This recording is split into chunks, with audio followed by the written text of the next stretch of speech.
warahmatullahi wabarakatuh. Apa kabar kalian hari ini, Gan? Semoga dalam keadaan sehat-sehat saja. Bertemu lagi bersama aku, Iras Aprilia, dalam konten fakta dan realita sosial. Nah, di konten kali ini aku akan bicara tentang seorang jurnalis yang ditugaskan untuk mengungkap sebuah kejadian atau peristiwa di sebuah rumah sakit di Amerika Serikat. Nah, terlebih dahulu sebelum kita ke pembahasannya, aku ucapin dulu terima kasih banyak untuk kalian yang sudah mengklik video ini. Jangan lupa kalian tinggalkan like, kalian komen, kalian subscribe channel ini biar channel ini bisa berkembang. Dan yang terpenting itu, jangan lupa juga kalian bagikan atau kalian share video ini ke media sosial yang kalian punya. Oke, kita langsung aja ke pembahasannya. Cek. Nah, pastinya kalian udah tahu ya, Gan, kalau bicara soal jurnalis itu, mereka adalah wartawan yang bertugas sebagai jurnalistik, mencari informasi kemana-mana, kemudian mengetiknya atau mencatatnya, kemudian melaporkan informasi tadi kepada publik gitu, agar publik juga tahu apa yang sebenarnya terjadi gitu. Nah, melalui berbagai media, ada yang koran, ada yang majalah, ada yang lewat radio, televisi, atau media online yang saat ini bisa kita akses gitu. Nah, jadi melalui tugas jurnalis tadi kita bisa mengetahui apa sih yang sebenarnya terjadi di tengah-tengah masyarakat gitu, baik yang terjadi di luar negeri ataupun yang terjadi di dalam negeri. Jadi, karena tugasnya itu mencari berbagai data atau informasi terkait tentang sebuah peristiwa, tentunya mereka harus punya nyali dong, punya kekuatan, punya keberanian untuk mendapatkan informasi tadi gitu. Ya, kalau peristiwanya biasa-biasa aja, gimana kalau peristiwanya itu yang sangat ekstrim atau yang sangat luar biasa gitu? Tak jarang juga loh seorang jurnalis ini harus mengorbankan dirinya sendiri untuk memperoleh informasi atau data tadi gitu, karena pekerjaan ini cukup lumayan menantang dan berbahaya gitu. Jadi nggak main-main juga ya jadi seorang jurnalis itu gitu, nggak asalan juga gitu. Mereka harus pontang-panting ke sana ke sini mencari berbagai informasi, bahkan menyamar juga dilakukan mereka untuk memperoleh data atau informasi terkait sebuah peristiwa gitu. Nah, sama dengan kasus yang akan kita bahas ini, dia adalah seorang jurnalis angkatan pertama pada tahun 1887 di Amerika Serikat. Namanya itu adalah Elizabeth Jane Cochrane gitu. Nah, dia di sini adalah seorang jurnalis pertama di Amerika Serikat yang bertugas mengungkap sebuah peristiwa tentang kejadian aneh atau kejadian yang bisa dibilang itu semacam kriminal atau malpraktik di sebuah rumah sakit Blackwell Island gitu di Amerika ini gitu. Nah, jadi dia itu diutus ke sebuah rumah sakit jiwa untuk mengungkap sebuah peristiwa keanehan atau kejadian yang terjadi di rumah sakit itu, di mana orang-orang yang berada di sana itu tidak berani menjadi saksi atas kejadian yang terjadi di rumah sakit itu gitu. Kita panggil aja namanya Elizabeth. Dia ternyata waktu kecil itu punya nama panggilan atau nama kesayangan tersendiri gitu, yaitu Pink. Dia dipanggil Pink waktu kecil gitu. Dan Elizabeth ini ternyata dari kecil itu udah punya semacam keinginan menjadi seorang jurnalis. Nah, dia udah pernah menulis kemudian dipublikasikan gitu. Dia ini juga anak bungsu dari 14 bersaudara. 14 guys, 14 gitu ya. Lebih 2 dari selusin gitu. Mungkin aja zaman dulu nggak ada KB jadi wajar mereka banyak gitu ya. Nah, Elizabeth ini lahir diperkirakan itu tanggal 5 bulan Mei 1864 dan wafatnya itu dalam usia 57 tahunan sekitar tahun 1922 gitu. Saat masih kecil, ayah Elizabeth ini udah meninggal. Nah, karena faktor ekonomi juga mengharuskan dia membantu orang tuanya bekerja gitu. Jadi Elizabeth ini putus sekolah, kemudian membantu orang tuanya untuk menghidupi keluarganya dan saudara-saudaranya setelah ayahnya meninggal gitu. Nah, karena dia hobi menulis tentang isu-isu perempuan, tentang hak-hak perempuan, maka ketika dipublikasikan itu ada seorang editor yang membaca tulisannya ini gitu, kemudian menawarinya sebuah pekerjaan dan bekerja tetap di tempat si editor ini. Yang tengah mencari pekerjaan, tentunya dia senang mendapat pekerjaan itu gitu. Nah, jadi pekerjaan pertamanya itu adalah dia ditawarkan menulis sebuah artikel di koran gitu. Jadi dia banyak menulis sebuah artikel dan dipublikasikan di koran. Tak begitu lama bekerja, kemudian Elizabeth ini dipindahkan ke New York. Di sana dia mulai menulis tentang biografi gitu. Setelah 4 bulan bekerja, dia mendapatkan tugas pertamanya itu untuk mengungkap sebuah peristiwa atau kejadian yang terjadi di sebuah rumah sakit jiwa, yaitu rumah sakit Blackwell Island gitu di New York ini gitu. Nah, kenapa rumah sakit gitu? Karena di rumah sakit itu ada semacam isu-isu yang negatif gitu. Isu-isu bahwa petugas-petugas di sana itu melakukan semacam malpraktek terhadap pasien-pasiennya gitu. Jadi petugas-petugas di sana atau perawat-perawat di sana itu melakukan semacam intimidasi atau kekerasan atau kejahatan kepada para pasiennya gitu. Dengan cara apa gitu? Memberikan makanan dan minuman yang udah tidak layak dikonsumsi gitu. Ya, minuman yang udah kotor, makanan yang udah basi atau udah busuk itu diberikan kepada pasien gitu. Bahkan ketika si pasien jatuh sakit itu tidak ada pengobatan atau pelayanan yang sewajarnya untuk si pasien tadi gitu.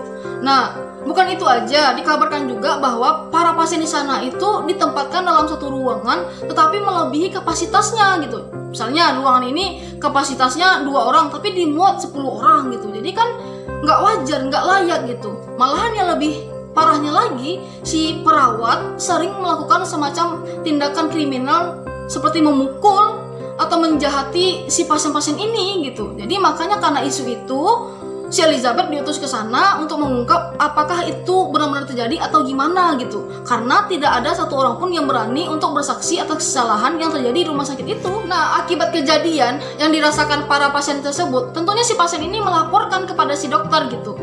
Tapi dokternya mungkin mikir gini, dia kan sakit jiwa, dia kan gangguan jiwa gitu. Kayaknya nggak bisa lah kata-katanya itu dipercaya gitu. Jadi pada akhirnya si dokternya nggak percaya apa yang dialami oleh si pasien ini gitu. Ya udah, semakin berlanjut lah kisah-kisahnya, kejahatannya, malpraktiknya di rumah sakit jiwa tersebut gitu. Nah, yang menariknya itu kan, ketika si Elizabeth diutus ke rumah sakit jiwa itu untuk mencari informasi atau data yang sebenarnya terjadi di rumah sakit itu, tidak ada solusi lain, tidak ada jalan lain selain si Elizabeth ini berpura-pura menjadi gila gitu. Jadi ketika dia pura-pura menjadi gila, dia rawat di rumah sakit jiwa itu, dia diterima gitu. Jadi paham ya bahwa si Elizabeth harus berpura-pura gila. Bahkan bukan itu aja, dia harus berpura-pura kehilangan ingatannya atau amnesia untuk bisa masuk ke rumah sakit jiwa ini gitu.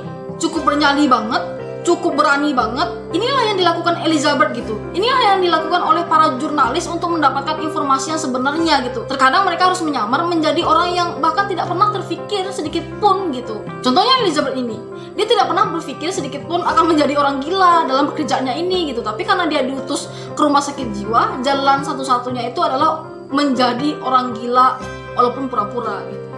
Tentunya resikonya harus diterima si Elizabeth gitu, bahwa ketika Elizabeth masuk ke rumah sakit jiwa dengan pura-pura tadi, dia belum tentu bisa mendapatkan izin untuk bisa keluar dengan waktu yang singkat gitu. Jadi tidak ada yang bisa menjamin Elizabeth ini, walaupun perusahaannya tempat dia bekerja tidak ada jaminan bahwa Elizabeth ini ketika masuk ke sana bisa keluar dengan waktu yang dekat atau waktu yang singkat gitu. Jadi Elizabeth mampu menerima risikonya, dia harus berani, punya nyali untuk masuk ke rumah sakit jiwa, dan dia sendiri pun belum tahu kapan dia bisa keluar gitu. Nah, karena nggak ada yang bisa menjamin gitu. Ketika Elizabeth udah masuk ke rumah sakit jiwa ini, dia mendapat perlakuan yang sama seperti para pasien-pasien yang lainnya gitu. Dia juga diperlakukan seperti pasien yang lainnya, ditempatkan dalam sebuah ruangan yang kapasitasnya itu melebihi kapasitas aslinya gitu. Dia juga dikasih makanan yang udah busuk, makanan basi, makanan yang udah tidak layak dimakan gitu. Dia dikasih minuman yang kotor, minuman yang menjijikkan gitu. Kemudian dia juga bilang selama di situ dia mengalami semacam pelayanan medis, di mana peralatan medisnya itu udah terkontaminasi dengan virus tikus gitu yang menjijikkan gitu. Itu yang dialaminya, dan itu adalah salah satu pengorbanan yang luar biasa ketika dia ingin mendapatkan sebuah informasi atau data terkait rumah sakit tadi. Nah kan, dari penyamaran yang dilakukan oleh Elizabeth ini, ternyata dia hanya butuh waktu 10 hari untuk mengungkap semua kejadian atau peristiwa yang terjadi di rumah sakit jiwa ini gitu. Ternyata memang betul rumah sakit ini melakukan semacam intimidasi atau malpraktek kepada para pasien-pasiennya gitu. Dari hasil menyamar yang dilakukan oleh Elizabeth selama 10 hari di rumah sakit jiwa ini, di situ dia menulis dengan gamblang bahwa memang betul telah terjadi semacam penindasan atau intimidasi yang dilakukan oleh petugas rumah sakit kepada para pasiennya. Pada saat tulisan Elizabeth ini udah dipublikasikan, tentu semua orang baca gitu. Pejabat baca, pemerintah baca, masyarakat setempat baca gitu. Nah, hal ini dari tulisannya ini membuat pemerintah melakukan penyelidikan sendiri terhadap rumah sakit tersebut gitu. Ternyata memang betul itu kejadian yang sebenarnya terjadi di rumah sakit tersebut gitu. Nah, tentunya kesuksesan Elizabeth ini mendapat respon yang sangat baik dari pemerintah dan warga setempatnya kayak gitu. Dia amat senang bahwa dia berhasil mengungkap sebuah kejadian yang terjadi di rumah sakit itu, di mana tidak ada orang yang berani untuk mengungkap kesalahan rumah sakit itu sebelumnya gitu. Nah, saking suksesnya dia, ternyata tulisannya ini kembali ditulis ulang dan dipublikasikan dalam sebuah buku dengan judul 10 Days in a Madhouse. Tidak lama setelah itu ternyata banyak orang yang menyuratinya untuk mengajak dia itu bekerja sama sebagai jurnalis gitu. Nah, tentunya dia senang, dia bangga pada dirinya atas kesuksesan yang dia raih gitu, atas keberaniannya, atas pengorbanan yang dia lakukan untuk mengungkap kejadian di rumah sakit itu gitu. Ternyata bertubi-tubi loh tawaran pekerjaan datang kepada dirinya. Karyanya itu atau di tulisannya itu, di samping dia mampu mengungkapkan kejadian yang terjadi di rumah sakit jiwa, Elizabeth juga menulis semacam pengalaman pribadinya di rumah sakit itu gitu. Dia menulis ketakutannya atau kekhawatirannya gimana nanti dia gagal melakukan penyamaran di rumah sakit tersebut gitu. Gimana seandainya kalau dokter-dokter itu tahu kalau dia lagi menyamar menjadi orang gila gitu. Nah, dan lagi-lagi tidak ada jalan lain, dia harus melatih dirinya untuk menjadi orang gila sebenarnya gitu. Dia memperhatikan gimana sih ekspresi, tatapan kosong orang gila, cara respon orang gila itu. Dia memperhatikan, kemudian belajar di depan cermin, melatih dirinya di depan cermin, gimana sih menjadi orang gila itu gitu. Nah, jadi paham ya bahwa dia tidak pernah loh membayangkan dirinya menjadi gila atau berpura-pura menjadi gila, tetapi karena tugas ini dia harus berlatih menjadi orang gila agar si dokter di sana percaya kalau dia itu betul-betul gila gitu. Nah kan, dampak lain dari keberhasilan yang dilakukan oleh Elizabeth ini ketika dia mengungkap kejadian yang terjadi di rumah sakit jiwa ini, tentunya membuat pola pikir dan pandangan pemerintah setempat berubah gitu. Dan pada akhirnya pemerintah mengubah semacam kebijakan antara pasien yang gangguan jiwa dengan para perawat yang bekerja di rumah sakit tersebut gitu. Jadi dengan kondisi perubahan kebijakan tersebut diharapkan tidak ada lagi penelantaran yang dilakukan oleh pihak rumah sakit kepada pasien yang notabene itu membutuhkan perawatan atau pelayanan yang bisa membantu mereka bisa sembuh gitu. Jadi pemerintah berharap bahwa dengan adanya perubahan kebijakan nanti diharapkan para perawat mampu merawat si pasien yang gangguan jiwa ini dengan sebaiknya atau sewajarnya gitu.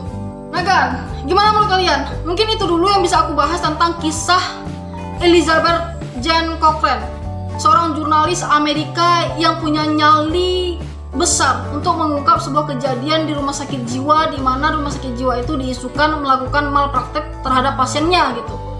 Nah, ternyata dia berhasil dan sukses, dan dia tentunya bangga pada dirinya akibat keberhasilan yang dia lakukan gitu. Nah, gimana kan? Ada yang mau menjadi jurnalis? Silahkan gitu ya, karena ini adalah profesi yang menantang dan cukup berbahaya gitu. Jadi kalau ada orang yang suka tantangan, silahkan masuk ke pekerjaan ini atau ke profesi ini cukup lumayan memberikan pengalaman yang luar biasa gitu. Untuk mengakhirinya, aku ucapkan terima kasih banyak. Sekali lagi, jangan lupa kalian tinggalkan like, kalian komen, kalian subscribe channel ini biar channel ini bisa berkembang. Aku akhiri dengan assalamualaikum warahmatullahi wabarakatuh. Sampai jumpa.